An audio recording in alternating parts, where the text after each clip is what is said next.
Hello everyone, welcome back to our YouTube channel Agri Addict. I am your mentor Aripsad SK, a PhD scholar from Indian Agriculture Research Institute, New Delhi. And this is the part 2 of the numerical sessions that we were discussing, and this is the re-uploaded again because of the audio problem. And the part 3 and part 4 already uploaded in the previous year, and the links are available in the description box. If you have missed the video, just go to the links and watch the videos once before going to the exams. So these numerical sessions are very much important for all the students who are giving their exams in the subject of plant science. So do not miss to watch this video, since it will be very much useful if they are asking any kind of numerical questions in the exams. We have almost discussed every kind of pattern that might be asked in the exam, so make sure to watch it once before you enter the exam hall. And also, if you have any queries, you can always comment on this video. Will surely help you with whatever doubts you have. Okay, so without making any delay, let's get started. So first question, so it's asking for a random mating population as a initial frequency of A, which is 0.8, and the small allele frequency is 0.2. What will be the approximate frequencies of a genotype?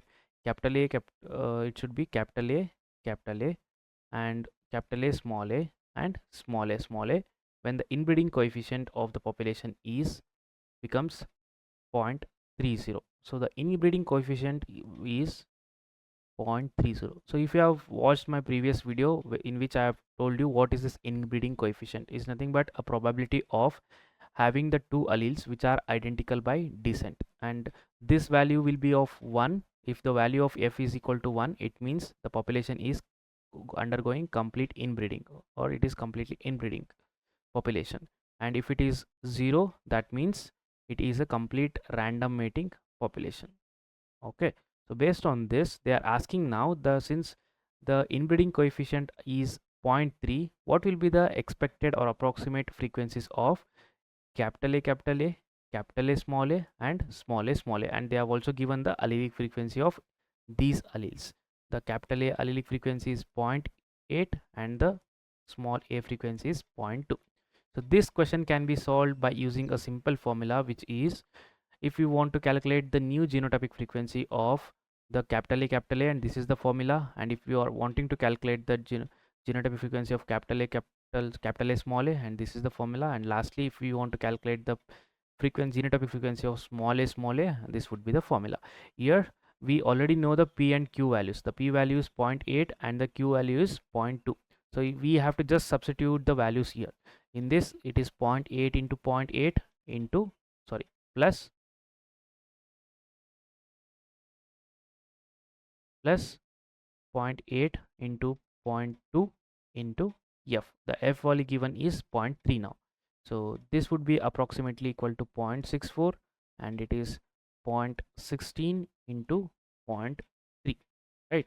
And this will come up to a approximate value of 0.69. So this is for a frequency of capital A. So going back to the options, in the 4 options, the third option is matching, and if you can also calculate it for 2pq, or for the frequency of heterozygous and the frequency of the recessive homozygous, you will get this answer.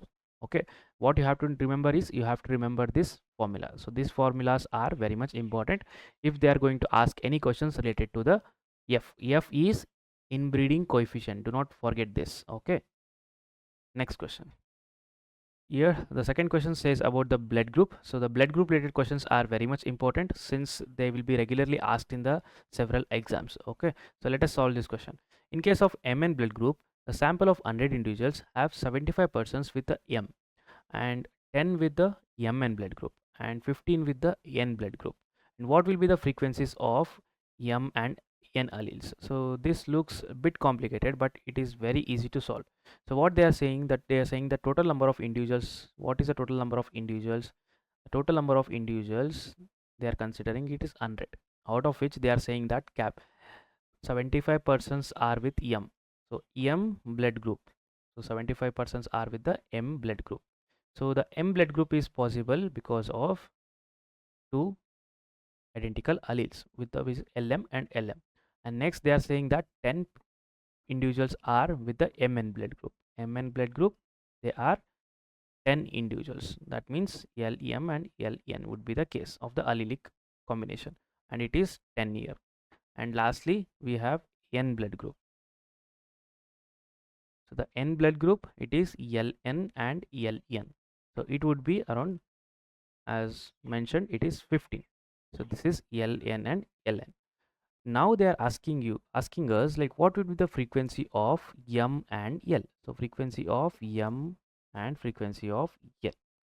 So if you have watched my population genetics class, in which I have clearly explained the formulas to find out the allelic frequency when the total number of individuals are given and also the individual genotypes are given, we can easily calculate the allelic frequency. And also if the directly genotypic frequencies are given using the Hardy-Weinberg principles, we can calculate this. So what would be the formula to calculate the f of m, that is frequency of m allele? So even if you are good at mathematics, you might already know that if we calculate the frequency of any individual, it should be number of that individuals, that means number of m alleles, the total number of m alleles divided by total number of alleles. So we have to just divide the number of m alleles by total number of alleles. That will give us the frequency of m. So in this case, what is the total number of alleles? They have said that there are 100 individuals. So 100 individuals means they have, each individual have a 2 alleles. That means the total number of alleles will be 200. Then what about number of m alleles? The 75% are with m. That means each of the 75% has 2 copies of a single allele. So we have to multiply it with 2 plus. Next, these heterozygous individuals which are of Mn blood group, we have known that they have Lm and Ln. Then within that, each individual will have a single copy of this allele. So we have to add 10 here. So what would be the case? So if you solve this, you'll get the answer. And similarly, you can do it with the n. Apply the formula, which 2 into 15 plus 10 divided by 200. So once you solve it, and you can comment the answer in the video. Okay, just remember the formula. Next one, a population was subjected to inbreeding for 5 generations, and how many generations of, this is off, how many generation of random mating will be required for the equilibrium to attained from a single gene having 2 alleles? See, first of all, if you are not aware of this concept of Hardy-Weinberg's law and the equilibrium, then it would be difficult to solve. If you have not watched my population genetics video, if you still have time, then you can go and watch the video first, and then you can attend these type of questions. Otherwise, I will be just telling you the shortcut how to remember this. You can just remember those shortcuts and you can directly solve this type of questions if they are asked in the exams. So this is a shortcut. Just have to remember these different lines. So just take a screenshot of it and just try to remember it. See, whenever there is if they are asking for a single gene with the 2 alleles or a single gene for multiple alleles, that means single gene with multiple alleles. In the both the cases, no matter like how many generation of inbreeding has been taken, like here they have mentioned that inbreeding is for 5 generation, whatever might be the generations, like how many generation they might have taken, 5, 6, 7 or n generation, at all the cases equilibrium will be restored by removing the disturbance and in a single generation. That if you remove the disturbance and allow for random mating for a single generation, the equilibrium will be restored, and this is for a single gene with the 2 alleles or a single gene with the multiple alleles. But if there are 2 or more genes which we want to restore the equilibrium after the inbreeding for several or whatever generation it might be, then it requires several generation, approximately 6 to 7 generations, to restore the equilibrium, and it is not also fixed, so remember it has several generations. And also if they're asking for sex link, it is similar to that of more than one genes, so it will be restored again after several generations. Okay, so this you have to remember, then you will be able to answer these questions. So how this equilibrium is restored in a single generation for a single gene with 2 alleles, single gene with 2 alleles or multiple alleles, and why several generations are required to restore the equilibrium for 2 or more genes, and also for sex linked genes. All of these concepts, once you come into the MSc, you will be getting it. For now, just remember that for a single gene with either 2 alleles or a multiple alleles, the equilibrium will be restored after immediately with a single generation. It only requires a single generation of random mating to restore the equilibrium. But if it is asked for 2 or more generation or a sex linked genes, it is many generations. So the answer for this question would be 1. Next, in a population, the two genes are segregating independently, which are not in equilibrium. If the value of D is 0.2, then what will be the value of D after 3 generations? So what they are saying, in a population, two genes are segregating independently, are not in equilibrium, right? So there are two terms here, equilibrium and what is the opposite term to equilibrium? It is disequilibrium. Equilibrium and disequilibrium. Now this is a case of disequilibrium. That means two segregating genes are not in, are independently, which are segregating independently, are not at equilibrium. They are at disequilibrium. So disequilibrium, what does it mean? It means the non-random association of the alleles. Non-random association of the alleles. That is disequilibrium. Then what is equilibrium? In the equilibrium, there will be a random association of the alleles. So this is just very simple to understand, right? So in that they are saying that value of D is nothing but linkage disequilibrium. D is nothing but linkage disequilibrium, or just a disequilibrium. The value of disequilibrium is zero point 0.2 here. And what will be the value of D after 3 generations of random mating? So this is again a conceptual type of questions where you have to remember that at every generations the value of D will be reduced to half when it is undergoing random mating. So when there is a random mating, the value of D will be reduced to half at every generation. That means if I want to calculate the value of D after n generations, value of D after nth generation, n might be 1, 2, 3, 4, anything, then it has a standard formula, which the D naught, which is the initial value of linkage disequilibrium, into 1 by 2 to the power of n, where n is number of generations. So just apply this formula. The D naught, we know it is 2.2, and into 1 by 2 to the power of, what is the value of n? The n value is 3 here. So if you do it, if you substitute the values and try to get the answer, you will be getting 0.025. I hope this is very much clear to all of you. If you have any doubts, you can comment on this video. Okay, next one. And this is again something very important, which is related to the disorders. The hemophilia is a sex-linked trait. With in a population, the frequency of the hemophilic females is 0.16. What will be the frequency of hemophilic males in the population? Sorry. In this case, they have given the frequency of the hemophilic females. Again, this is a conceptual question where it is said that it is a sex-linked trait. Sex-linked is nothing but the X-linked. That means the genes are present in the X chromosome, the X-linked trait. Then if it is X-linked trait, if a female should get the disease, then our genotypic combination should be both of the alleles should be recessive, and this is how she will be getting the hemophilia, right? So this is X bar and X bar denoted by a disorder. The disorder can be denoted in this way, like X bar and X bar, it is recessive to the wild type. So this frequency of this X bar and X bar, or hemophilic, or in the other words, frequency of hemophilic females, is given as 0.6. So this is nothing but the frequency of X bar and X bar, or the frequency of the hemophilic, the genotype. That means it is a genotypic frequency of the hemophilic females. Okay, everything is one and the same. It is 0.16.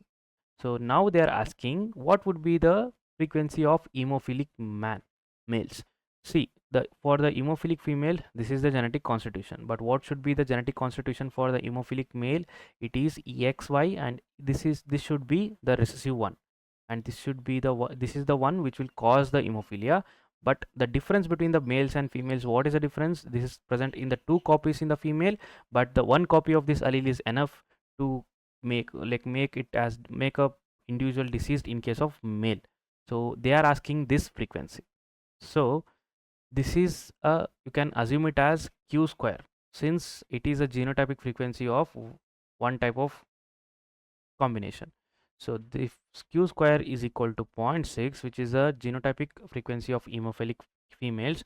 What will be the frequency of this allele, this X bar allele? It would be root of 16, would be value of Q. It would be 0.4, right? So this is the value of q, which can be also frequency of x, right? So in the hemophilic male, since it is having in a single copy, can I write it as f of xy is equal to the frequency of x bar, like frequency of x bar y is equal to the frequency of x bar, because it is present in a single copy. If it is present in the two copies, then it is frequency of this genotype would be f of x into f of x into f of x. So this would be the product of the individual frequency if it is present in the two copies. But how many copies it is present? It is only present in the one copy. So in the sex linked traits for the males, the allelic frequency, I'll write it this side. So in the just remember, in the sex linked traits, the allelic frequency will be equal to genotypic frequency. For which individuals? This is only for males. As you can see, I told you the f of x bar is equal to 16, and f of x is now x bar is 4 now. So similarly, in case this was in case of females, but in case of males, I told you the genotype frequency is having constitution of x bar and y. There is only single copy. That means it is equal to f of x, where the allelic frequency is equal to genotypic frequency. We have already known the allelic frequency of the x bar. Then they are asking the genotypic frequency of the genotypic frequency of the male here. That means it would be 0.4 only. But this is only for the males, for the sex linked traits in the males. I hope this is clear. Next, the similar type of question. If the frequency of the hemophilic males is 0.1, what will be the frequency of hemophilic females? So this is exactly opposite to what I have discussed in the previous question. So here they are saying that frequency of hemophilic males is 0.1. I told you here the genotypic frequency is equal to allelic frequency. So I can directly write it as f of x bar is equal to 0.1. Now what they are asking the frequency of the females individuals. The females will have both the recessive alleles, and this is a genotypic constitution, and they are asking this. So what would be the frequency of genotype of the female? It would be the product of the individual frequencies. So what is the frequency of this allele? It is 0.1. So we have to just multiply it 0.1 into 0.1, it would be 0.01. So this would be your answer. So the next question, the disomic number of an organism is 14. How many chromosomes would be expected in the double trisomics? So this is what they have asked. So what is this double trisomics? Double trisomics is nothing but having a combination where there will be two extra chromosomes which are for different chromosomes, which are duplicated for different chromosomes. For example, we have this tetrasomic. So many students get confused with tetrasomic and double trisomic. Tetrasomic is 2n plus 2. Yes, there are two copies of extra chromosomes, but these two additional copies will be similar to one of the haploid chromosomes. If the 2n is equal to 4, that means if there are two copies of each chromosomes, this is chromosome number 2 and 1 and 2. If I write it as this combination is having now the 2n plus 2, which is a tetrasomic, that means either the one is completely duplicated another two times, or this 2 is duplicated another two times. So this is the combination. This is for tetrasomics, which is 2n plus 2. But for double trisomics, yes, it is again two different, two chromosomes are extra, but if it is 2n is equal to 4, then if for the same, if it is 2n plus 1 plus 1, that is if it is having double trisomic condition, then the chromosome constitution would be like, if it is chromosome number 1 and 2, it would be having the extra copy for both the chromosome.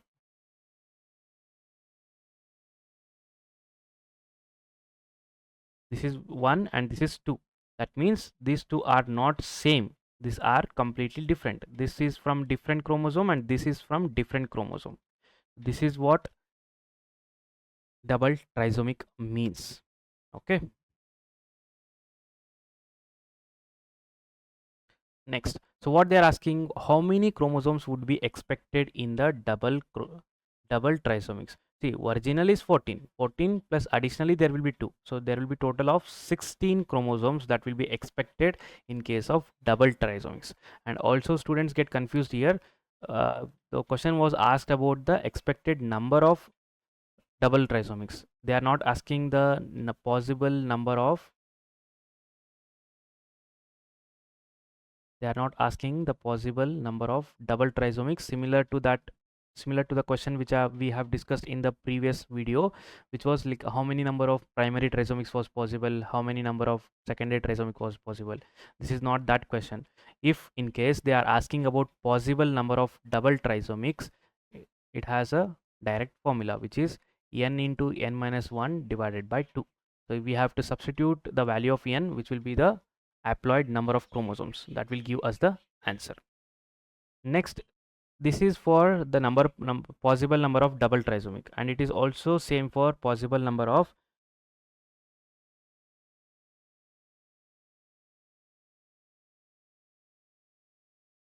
double trisomy.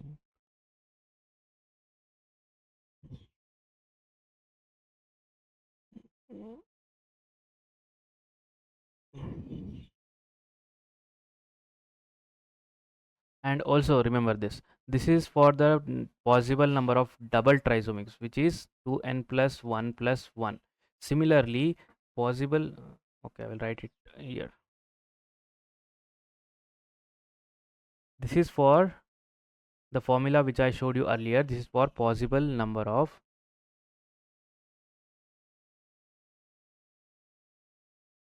double trisomic, which can be represented as 2n plus 1 plus 1, which is the formula to find out the total possible number of double trisomics will be n into n minus 1 by 2.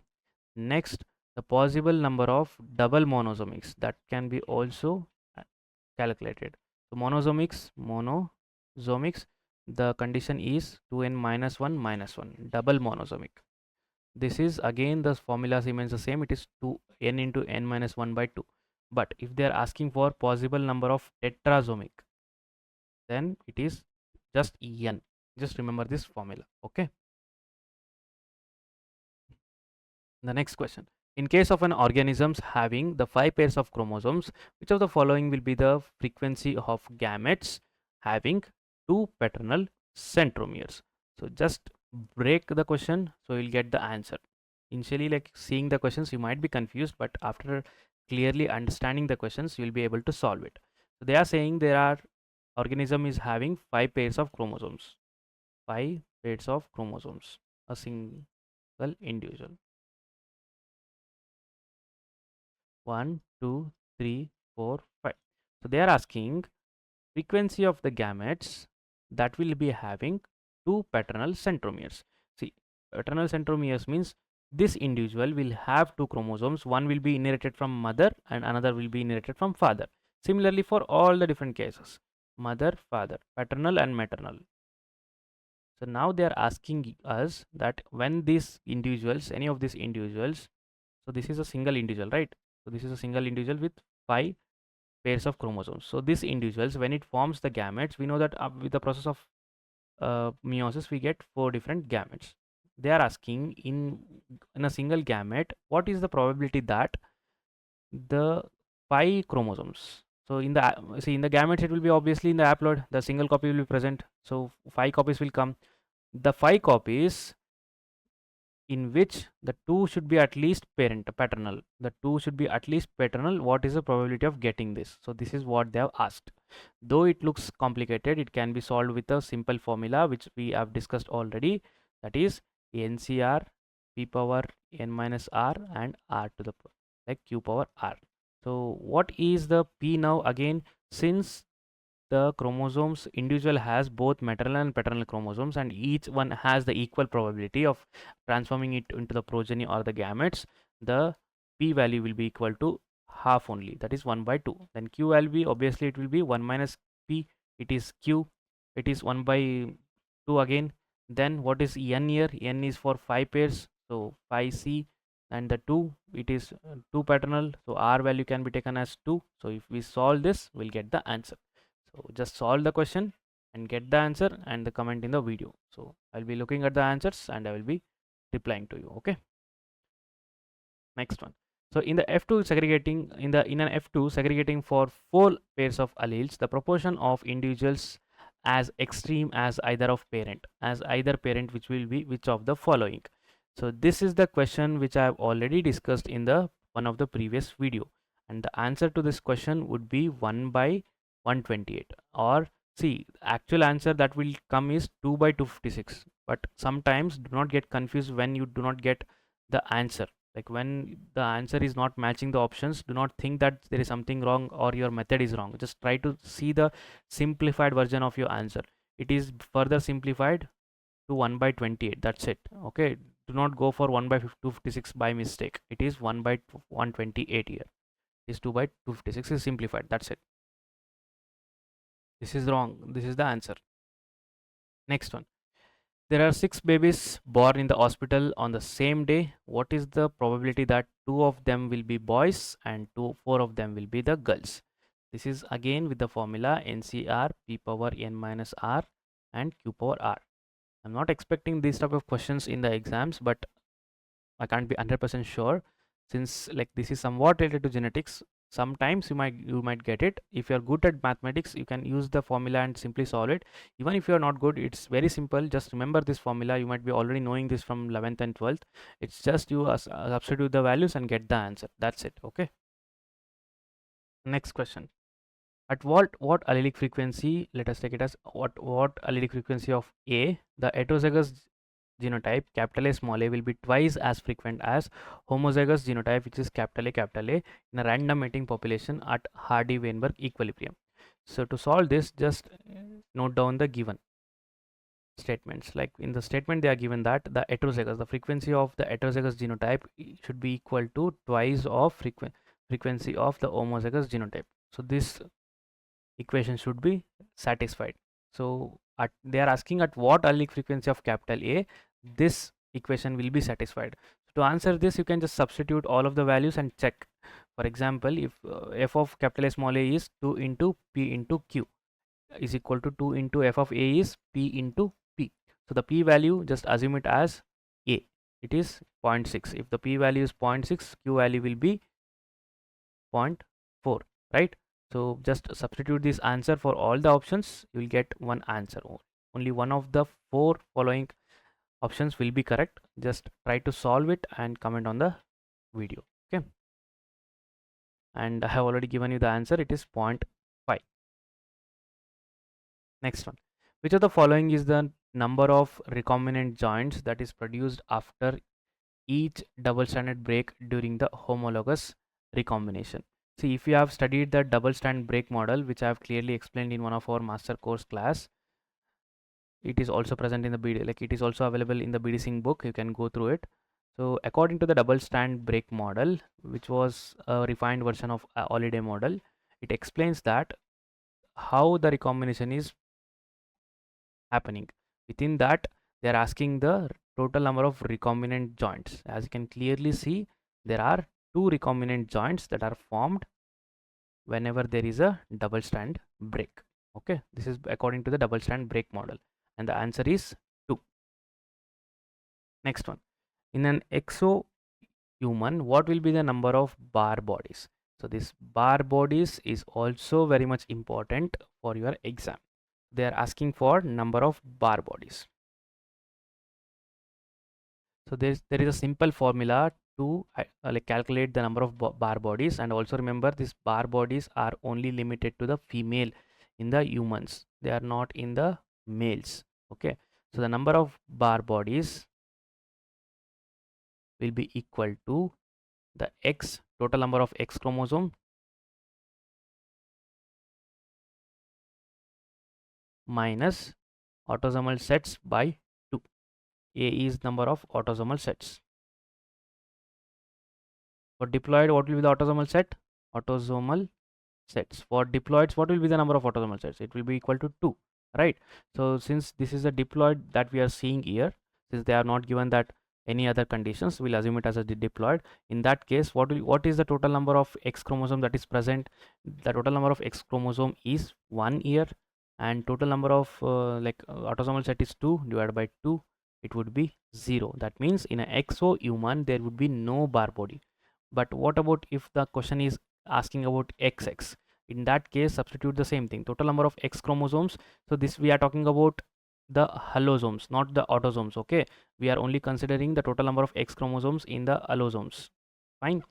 In that, it is 2 here minus 2 by 2, which is equal to 1. That means there is a 1 Barr body when the individual is having XX chromosomes. In the females having XX chromosomes, 1 will be a Barr body, and the formula, standard formula, is total number of X chromosomes minus A by 2, where A is the autosomal sets, and diploid will have 2 autosomal sets, triploid will have 3 autosomal sets, likewise. Okay. Next one. If the population was subjected to selection in favor of heterozygotes for the 10th generation, how many generations of random mating will be required to restore the equilibrium for a gene with the 2 alleles? So this is the same one which we have discussed in the previous question.